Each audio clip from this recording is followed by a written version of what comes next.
Han mai sama mi chu anung renga amit turan lo ti kha a oma zanin a hian meite thun ko khanin golden jubilee meite thun kan han mang do na aro pui le in kan huai tua kan ko kan huai tu ten ni han ruat ti ka chang ro pui le in kan ria chu chu kan sei lo ani pathian de na ka tong try na chu mi zo chuan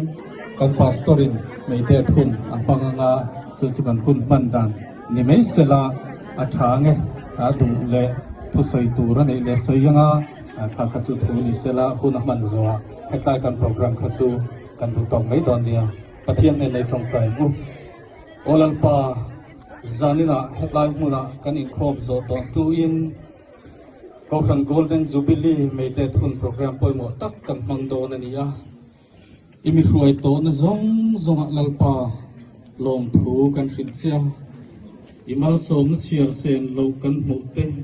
I kai hruai na po ro pui zia chiar sen lo kan ne nei ti kan hria a fakta kini ang pon lalpa zanin a hen kan fak tok lo se ti kan ring thu pha kan ban choi ni kan hun kal zel tur nangin min kai hruai min om puyang che ro pui na le choi moi nei ta ni se chung chi fa peso krista min kan mak di le che amen kan pastor soma Alay zaina Golden Jubilee may kante tona thui tak han sei na hun om lo fanga pathian in hun ro pui tak min suai chenga zaina sarmu na kan ngai tha gang khan Jubilee hi ani na nga mang torin zaina hian atharin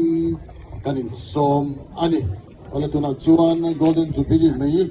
kalo de don anga khozol veng thar ko fan Golden Jubilee mai hi tuna pathian ro puinan kan te don ani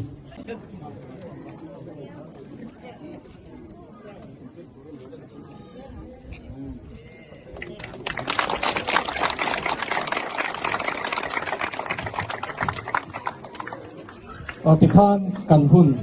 kan du to ka ngai mai la athange